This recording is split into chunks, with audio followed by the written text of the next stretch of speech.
Excited about today's episode because we have a very important topic to discuss. We are going to dive into anxiety, and I'm going to share with you today 6 actionable steps that you can take to make a difference for children with anxiety. I really wanted to do this episode now because many children are going on summer break right now from school.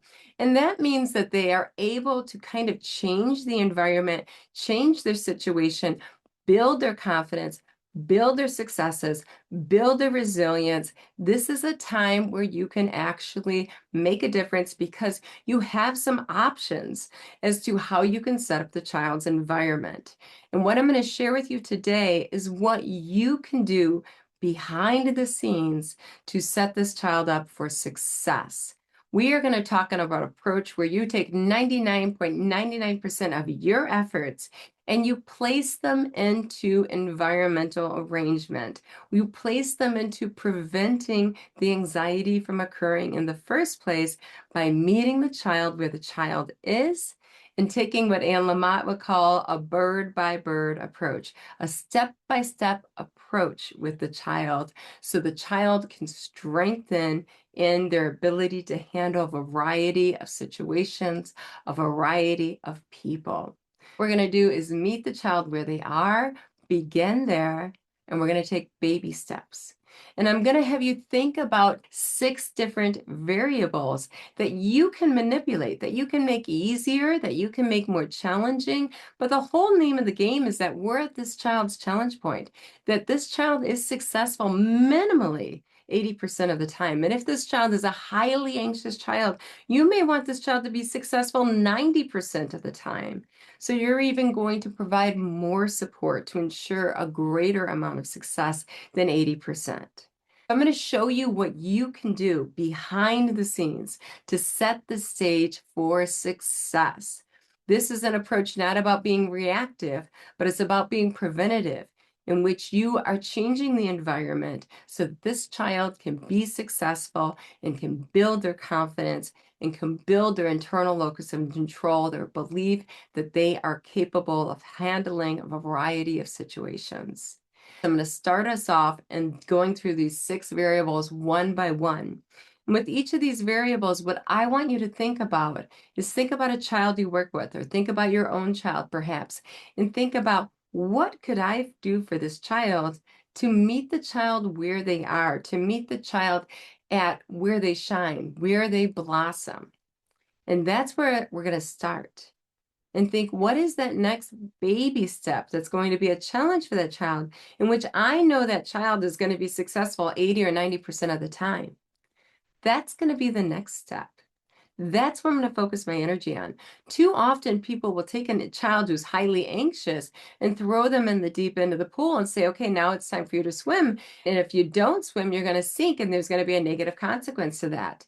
That's not what we're going to do. That's not going to work, because if you do that approach, the child's going to avoid the pool, right? It's not going to be a very pleasant place, and the child's not going to participate, refuse to participate, or refuse to talk because it was a very unpleasant experience being thrown in the pool. What we want to do instead is begin in the shallow end. What we want to do is begin on the ladder where the child is sitting afraid to go in the pool. We're going to go there. We're going to have positive experiences there. We're going to have positive experiences as we step down that ladder, step by step by step. We're going to have positive experiences in the 2-foot end, the 3-foot end, the 4-foot end, the 5-foot end, until we get to the 8-foot end. We're going to take it step by step. And we're going to think about different variables that we can use a kind of a slider, and we can make it easier, and we can make it more challenging. But what we're going to do at the end of the day is we're not going to let the child sink. We're going to make sure this child's successful 80 to 90% of the time. Let's talk about how we're going to prevent the child from buckling due to anxiety, prevent the child from not participating due to anxiety, prevent the child from having a tantrum or a flight, fight, freeze reaction because of anxiety. We're going to set this child up for success. The first variable I want you to think about is to think about people. Who is the child comfortable with? So is the child comfortable with, if we're thinking about peers, are there cousins or neighbors that are of a similar age as your child or the child you're working with, who the child is comfortable interacting with. That's going to be where we want to start. From that area, we can add an unfamiliar or less familiar peer to that group situation. A situation in which the child is already interacting with a peer. And then we're going to go ahead and add in the next peer. So maybe it is the cousin that the child is interacting with. And maybe the peer next door the child likes, but they're not really talking to them yet or interactively playing with them yet. We can have the child with the cousin, the child's BFF, and we could add the next door neighbor to the mix. We're meeting the child in their comfort zone, where that child shines, where that child's interacting, where that child's talking. And we're adding that next step, which is a child the child likes. And we're adding that child into the mix and just thinking about it could be the child's favorite activity that they're interacting in. It could be in the location that the child's most comfortable in. Could be, for instance, the child's bedroom that they're having the play date in, where the child is extremely comfortable. We're going to think about all these variables and how can we spend 99.99% of our efforts and energy on setting this child up for success. I'm going to call it through environmental arrangement, through arranging the environment in a way that's conducive for the child to feel safe, secure, comfortable, participatory, have success. There's a history of positive reinforcement in this situation. This is the place where we want to work from to help this child grow. Over the summer, you're more likely to have these opportunities because you don't have to drop the child off and be gone for 8 hours and then come back. Maybe there's some leeway over the summer where there's a little bit more flexibility in what you're able to provide for the child, and you're able to individualize the experience more to set the child up for success. Now let's look at the next variable we have is people, adults. So when it comes to adults, maybe the child is very comfortable talking to you and interacting and playing with you, but others not so much. We have to think about who is next. Maybe it's the babysitter, the next step. Who can we add into that mix? Maybe the next adult might be an aunt or an uncle that comes over, and they come on and join into the play experience too. They don't ask the child questions. They don't put the child on the spot.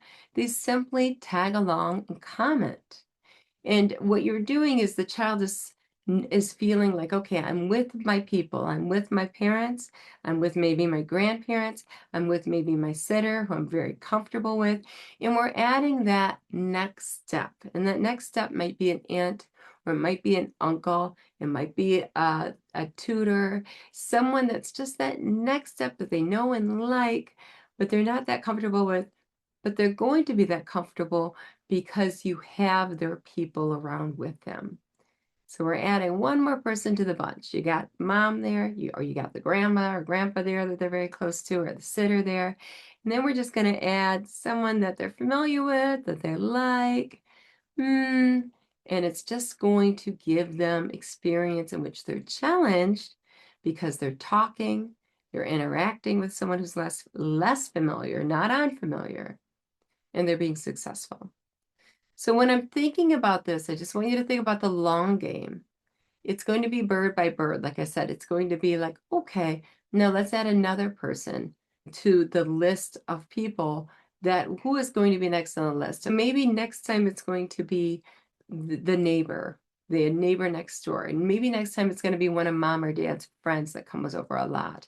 They're going to be around in the same room and interact with the child as well. Just think about, how can I add another individual that the child is maybe a little bit less familiar with, and the child is comfortably interacting and participating. Maybe you guys are playing a Candyland game with them. Maybe you're playing bowling with them.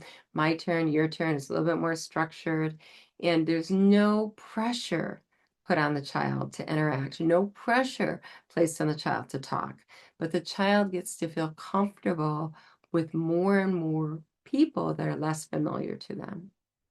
So that's what we would do with children. It's the same thing we would do with adults.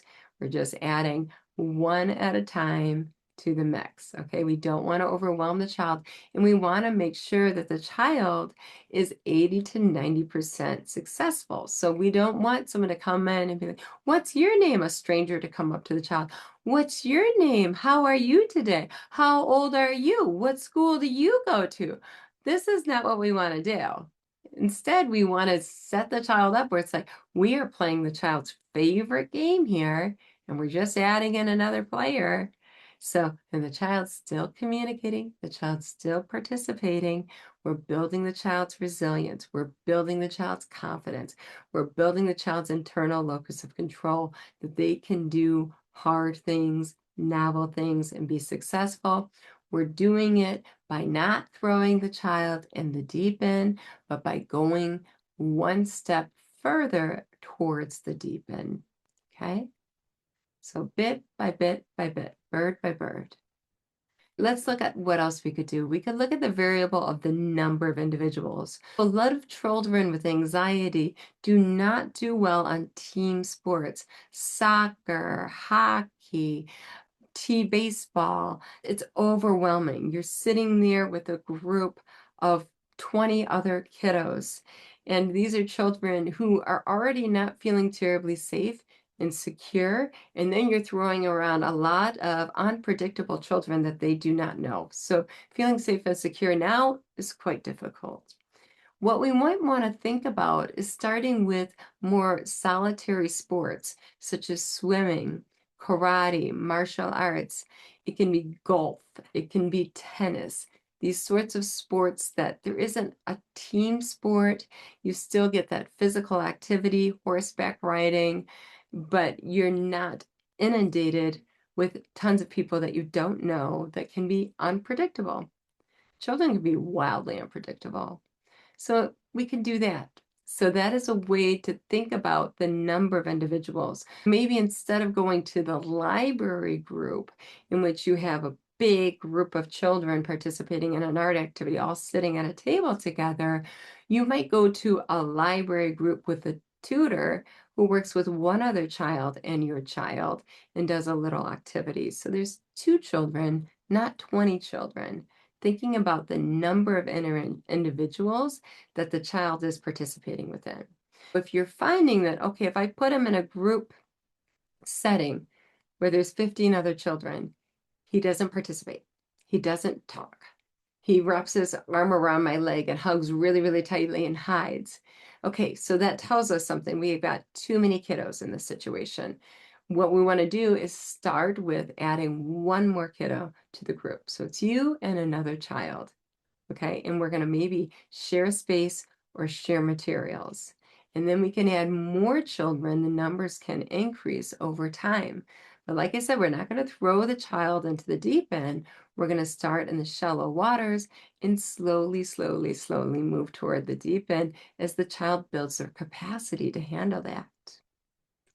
Now let's look at the settings. So the child might be extremely comfortable at home, but when the child, for instance, goes to grandma's house, he doesn't talk, or the aunt's house, he doesn't talk. So we have to look at what settings is the child talkative in.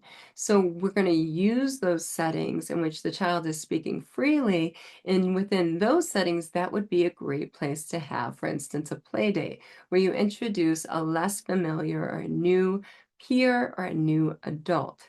It's a setting that the child is comfortable in. So if you take the child and you're like, oh, I want to do a play date with another child, if it's at another child's house that the child doesn't know, another child's toys, this is out of the child's comfort zone. So the child might just latch on to you the whole time and hide. Instead, you want to think about the setting and think, this is the setting the child is most comfortable in. Let's meet the child where the child is. And then once again, then we're going to baby steps as we challenge the child and build the number of settings that the child feels comfortable in. But we're not going to do that through negative experiences. Through negative experiences, you bring the child to a play date. The child doesn't know anyone. The child goes and hides and wraps herself around you or cries. Then you bring the child home. What that is negative reinforcement. You teach the child, if you're uncomfortable, the thing to do is to cry, and then we'll get out of there. If you're uncomfortable, the thing to do is to not participate and wrap yourself around my leg, and then we'll get out of there. So we'll remove what's not comfortable for you. And that's what you're going to do. We're going to reward these escape behaviors in order, and they're going to be rewarded by the removal of something that's challenging. So think about the settings and think about where is the child most comfortable. That's where we want to start. And we're going to slowly add to that. Next, we're thinking about the mode. The child does not have to talk, especially the child is a preschooler. Preschoolers do not communicate with other preschoolers primarily through words. They do it through actions. They're imitating each other's actions. If they want to join someone and play, what they often do is do what the other kiddo is doing. If the other kiddo is building a castle, they're going to come in and build the castle too. That's how you join in. They don't ask, can I play? Can I have a turn? We teach them all that stuff. That's how they do. They just do what the other kiddo's doing, and that's the way in. So what we want to think about is if the child is not talking and they're participating without talking, that's totally fine. This is how preschoolers communicate, is through movement instead of words largely. But if you say you need to use your words, you say, okay, you're not going to get this unless you ask, and you put the child on the spot. And then once again, the child learns, if I don't say anything, they're going to leave me alone. So the child's going to be like, not saying anything. And then it's going to be like, I've learned a really powerful way to deal with these people when I'm uncomfortable. Just shut your mouth. Shut your mouth and don't participate, and then they'll leave you alone. So you don't want to ask them a question. You don't want to ask them to do something unless you're absolutely sure that they're going to do it.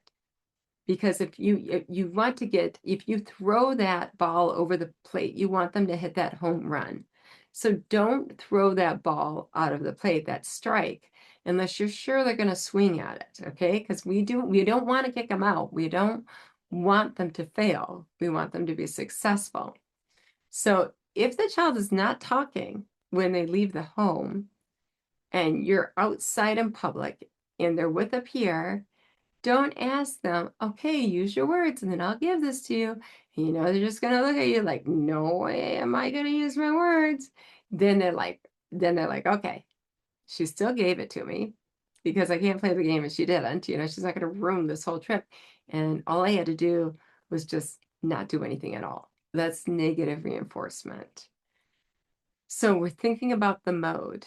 If you say blank, or if you say ask a question, or if you say, can you ask me, or can you use your words, and they don't, then that's negative reinforcement. So don't put that out there. Don't put that ball over that plate out there unless you're absolutely sure they're going to hit that home run.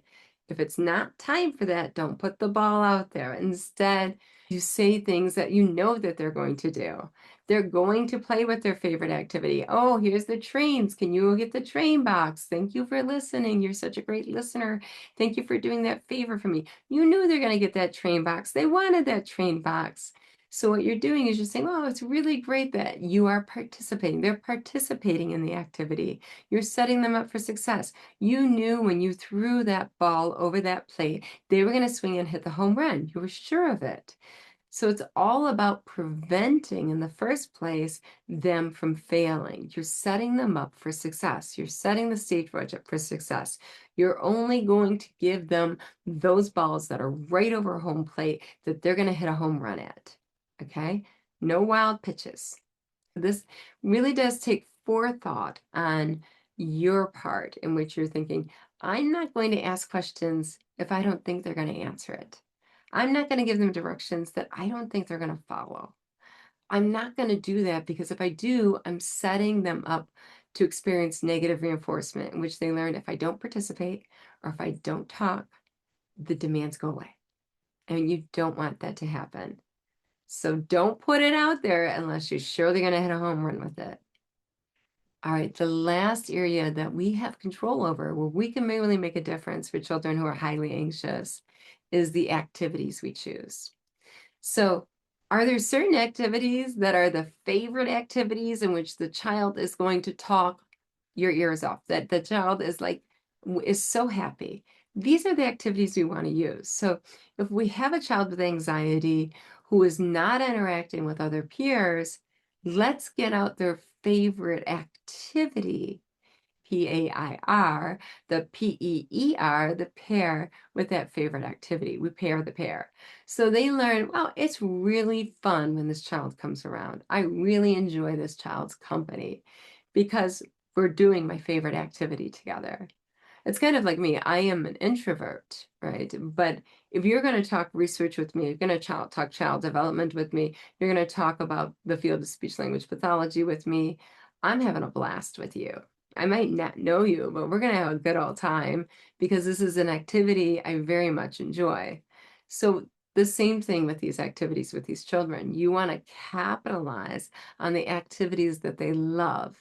And you want to provide these opportunities for them to interact with others, doing what they love to do the most. So if they love puzzles, get that puzzle out. And this is the time where you're going to introduce that less familiar friend. This person they like, but they might not know that well, not as well as their BFF. This is a good time to add them to the mix. Well, you know what? So-and-so is going to help you do the puzzle. You guys get to work on it together. That's going to be so much fun. So you're just going to put out there what you know the child is going to be successful at. And then you can say, wow, I really like the way that you shared so nicely with this child. I really like the way that you guys work together and finish this together. 2 thumbs up. This child is successful. This child interacting with less familiar peers is successful. This child interacting in a new setting is successful. This child interacting with less familiar adults is successful. This child interacting, even though they're not talking, is successful because that's what you asked out of them. You asked them to work together with this other child to put the puzzle together. You didn't ask them, can you tell the other child that you'd like a piece, please? Can you tell the other child it's my turn? Can you give this? You're not doing and telling the child to talk when the child's not there yet. You're not putting that ball over that plate when that child's not ready to swing. You don't want to do that. That will encourage a negative reinforcement. You're setting up the child for success.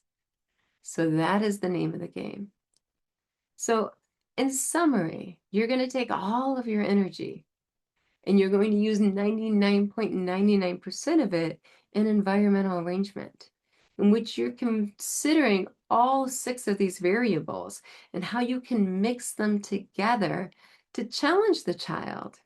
Because challenge does create change. Challenge does strengthen the child's resilience, the child's confidence, the child's ability to handle new situations, new settings, new activities, new people. You're going to strengthen the child over the summer. But how are you going to do that? By putting all of your efforts in setting the stage up for success. And with success, you're not going to leap to the next challenge point. You're going to take a baby step. And then with success with that baby step, and I'm talking 80, 90% here, then you're going to take the next baby step. So this requires a lot of thought on your part, a lot of thought about these 6 variables I mentioned and how you can manipulate them, how you can make them easier, how you can make them more challenging, so how you can get that tricky mix that's going to provide that challenge point for the child in which the child is challenged to grow, but at the same time, they are supported to thrive. So we're setting the stage for success. Well, I hope you loved this episode. If you know someone with a child who is highly anxious, Don't wait. Share this episode with them right now, because over the summer, you get a little bit more leeway to create an environment that meets the child uniquely where this child is. And to create an environment in which you can slowly add challenges so that this child can continue to thrive and not um, and not collapse and not have a fight, flight, freeze reaction because the demands exceed their capacity, as we talked about last week. So I want you to take all of this information. And if you haven't yet tried, I want you to check out the SIS membership. Those are wonderful, educationally rich activities that'll really set the stage for you to focus all of your energy on the child and to be present on a moment-to-moment basis so that you can sensitively respond and that you can focus on these variables and not be focusing on, what am I doing? What am I doing this week? That's going to be done for you. You're going to have an educationally rich activity that treats the whole child and that treats every child on your caseload in a very, very efficient and effective manner. That's going to be there. What you need to worry about is the interaction. That is when the magic is going to happen. So if you haven't tried the SIS membership, I highly recommend that. You try it for a month. And if you don't like it for a month, then you simply unsubscribe. You're out $47 and you have this treatment target, which is amazing, that'll improve the child's speech and language skills dramatically. Or you can decide, hey, I want to switch to the yearly membership, and that's going to be at a discounted rate because you've already been in for a month. And then you switch to the yearly membership and you keep doing what really matters, which is the interaction. And you focus your interaction, your efforts, all of your efforts there on setting the child up for success, on dynamically working with children on an individualized basis, because you already have the educationally rich activity that treat all of the children on your caseload in a holistic manner. That leaves you free to do the interaction part. That leaves you free to focus on the moment-to-moment interactions, which is where the magic is really going to happen. So roll up your sleeves and make the world a better place, one child at a time. You, with me, will always be first.